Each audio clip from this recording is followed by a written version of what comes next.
All right. Okay. So first thing to note that when you're doing a speed run for this game, make sure that your runs start on this screen. And then, as you can see here, game, please. Or not game, video, please. So I just go ahead and select normal here. You just want to skip these cutscenes. Pretty obvious. If you're not skipping the cutscenes, you're just wasting time. So then we're just going to walk up to Mallet Island here. Mission 1 in this game is really weird because there's some RNG in the basement, but the rest of it is pretty much just execution. And we're actually going to come to the first trick of the game in the very first room. Also something to note here. You see me skip this scene here pretty quickly. If you hit circle or B on a PlayStation 4 or Xbox 360 pad, what's up, Mills? You can skip, like if you see me mashing right here. You see me mashing these two buttons to skip through these scenes quicker. Hey, Time, what's up? So the very first trick of the game is going to be the horse statue jump. I'm actually going to come back to this video. Let me open up another one. Because I want to show you guys that there are actually 3 different ways to do the jump onto this horse. So the first way, let's actually see here.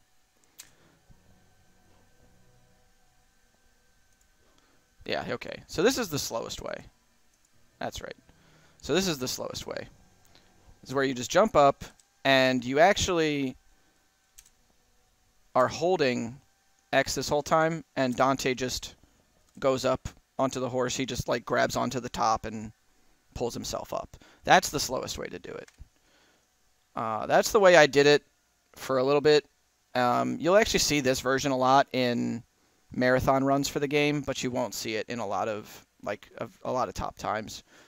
I know Maxi Lobes does this a lot when he does marathon runs of the game, and I do it a lot when I do marathons of the game. It just kind of happens because you're not really worried about doing this jump the optimal way, but you guys want to know the optimal way because you want to get good. So let's move on to the next one. Yep. And this is the version that I actually do in my PB. It's where you jump onto the back of the horse, and then you'll see me turn away here. And then I'm about as far away, like onto the edge, as I can possibly go here. And then I turn around and do another jump. And that, I hold down X here, because there's a difference in this game between simply hitting X and holding X, or jump, I should say. There's a difference between just hitting jump and holding jump. This is a hold jump. That's why I don't need to actually do like a wall hike to get up here. But that's like the second best way to do it. The best way to do it is what I'm going to show you next. I'm just going to play this video one more time so you guys can see it. And there you go. So the optimal way to do it is honestly pretty easy. I don't know why I didn't learn this sooner. But basically all you're going to do is you're just going to wall hike off of this spear. And you see where I'm positioning myself in all of these videos is right around here. Like it's right around the base of the horse's neck, a little bit further up. So you're just going to hold down jump, and then you're going to wall hike off. And you're going to be able to just land right on top. So one more time.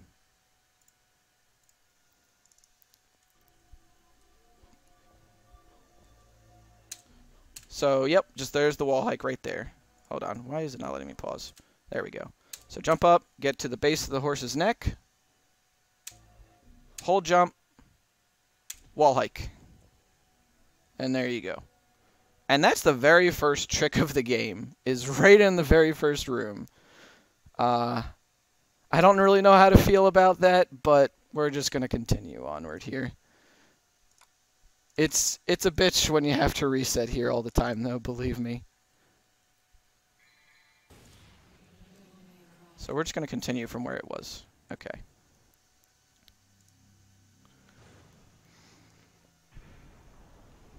And this is unskippable, by the way. So you're just going to, if you want to get the proper optimal movement here, you want to hold jump and jump onto the top of the back of this, I guess, stairwell you would call it. So that's what you're going to do. So then you're just going to do the jump, you're going to do the wall hike, get the orbs. It'll just show you this little prompt. You can skip through it. And then, so what you'll see me doing here, and you can always tell if somebody's doing the movement here properly because of the way that Dante will actually turn around when you hit the door. So in this game, because camera angles change, you can continue holding the direction that you were using on the previous camera angle. And you will continue your movement even though, like, let's say Dante is now facing what would now be backward. You can continue holding what is now backward and keep going forward. So you see right here, I'm holding down, like, this is technically back from the previous camera angle, but I'm just holding it. And then Dante actually turns around here. And this is just so that you're not losing frames adjusting your movement. Hey, Hellcat Chan.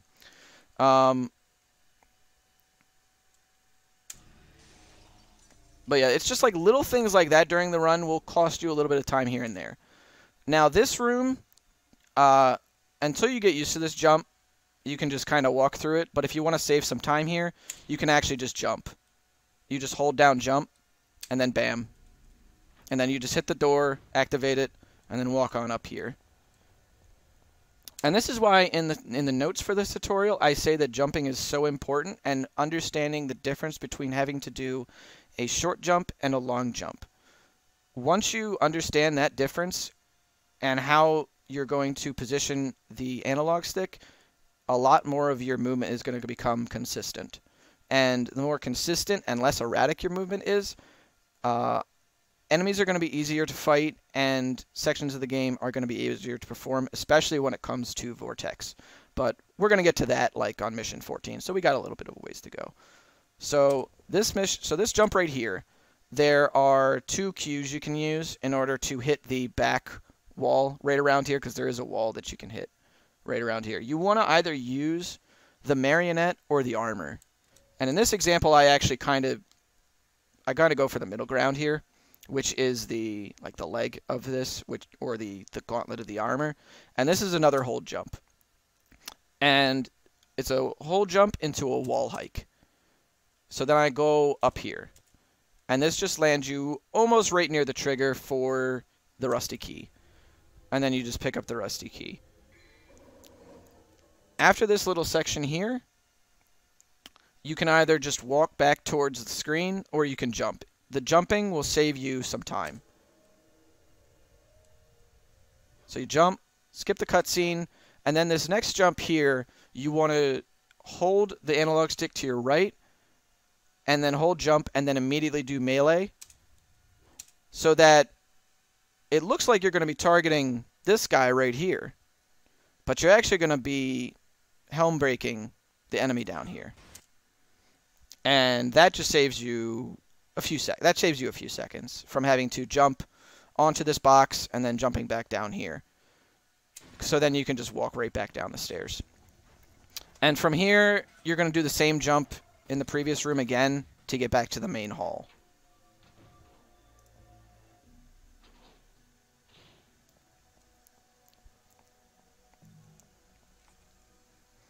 And you'll just use the rusty key on the door. Now this jump right here, I should back up a second here. This jump right here is the biplane jump. And you want to aim for the left side of the biplane in order to get the orb cache that's on it. I believe this orb cache is only mandatory if you want to be able to get hit and still get an S rank on this mission, because it will help you fulfill the orb requirement for getting the S rank. But I find that moving through the room this way is actually faster than just walking through it and skipping the orb cache. So you might as well just do it.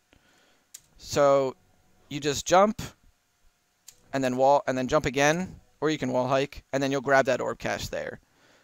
There's also, like, if you actually happen to do the jump a little bit incorrectly and you land, like let's say, like right here, and you end up wall hiking up onto the wings of the plane, you can just walk to right here, press X, and then Dante will just lower himself onto that little point here in order to get the orb cache.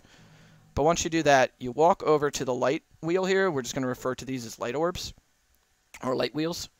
And the cycle that I do here for the light wheel, in order to get the most optimal time, is to do, and we're just gonna say melee. So melee, melee, pause, melee, melee, and then high time, which is back, lock on, and melee, and then immediately Helmbreaker after that. So I'm gonna play that for you guys a couple of times so you can see it.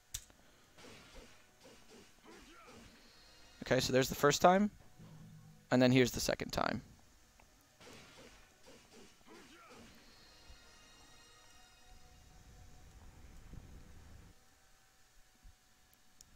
And now we're going to go down to the basement, and the marionettes in the basement are all pretty much random. So there's a possibility you can get Bloody Marys down here, you can get the green ones, you can get the purple ones, you can get the blue ones or the light blue ones. The best RNG is getting like a bunch of light blues. Some of these marionettes can even carry just shotguns, which is really fun when multiple of them spawn with shotguns, but yeah, that's a whole different story. Generally, what spawns down here won't affect you getting the S rank. Just make sure that you get through the section. And this is the first example of where you're going to actually see slash canceling in action. And slash canceling is where Dante is able to cancel the recovery animation of the first and second hits of Elastor, as well as the first and second hits of Ifrit, I believe. Because you do that in the Nightmare 1 cycle, but again, that's later. We'll get into that later. But understand that you can cancel the first and second hits of Elastor by rotating your analog stick in a 360 variation, in a 360 degree motion. There are other ways to do it, but I honestly prefer rotating my analog stick in 360 degrees. So that's what I'm going to recommend to all of you.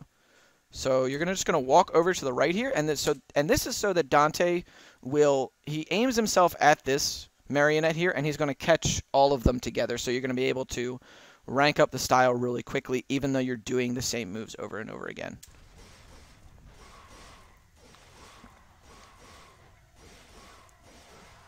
I messed up a little bit there, but it's fine. I'm still maintaining my style rank. I actually end with a stylish rank there.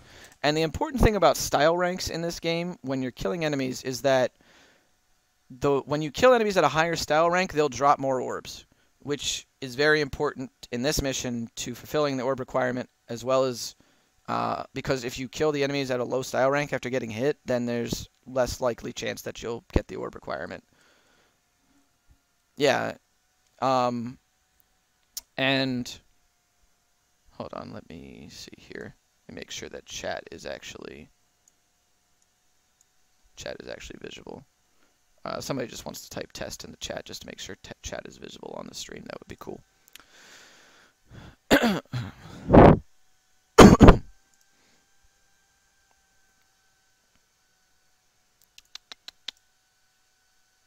Chat is dead. Interesting. All right.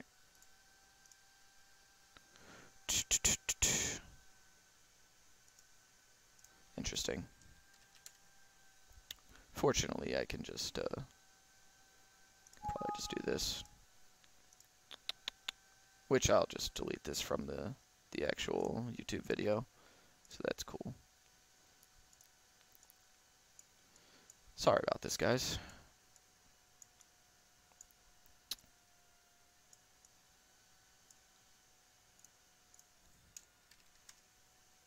There we go.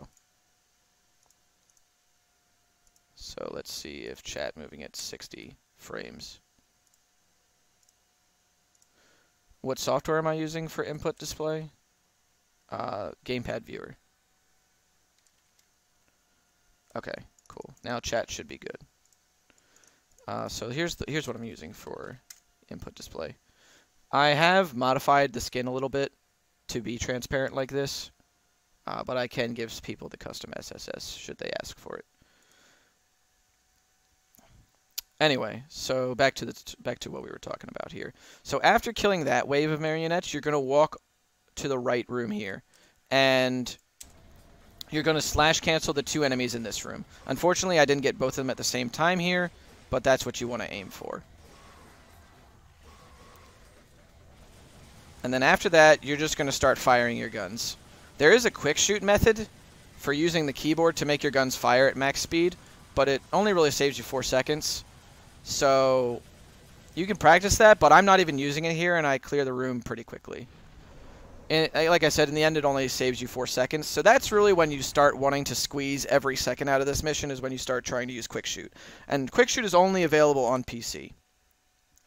Now, this room pretty much always goes the same way. It's always the greens that spawn here, followed by a Bloody Mary in the back, as well as a light and blue marionette. I believe it's always a light and blue. So you're just going to slash cancel these guys to keep them grouped. So am I hitting shoot button on? No.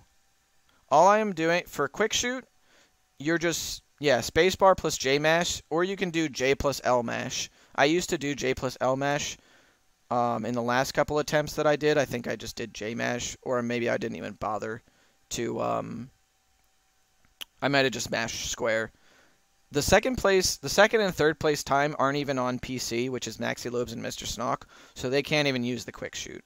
So it's really only once you want to start like trying to beat world record that you really, really should worry about getting down quick shoot method.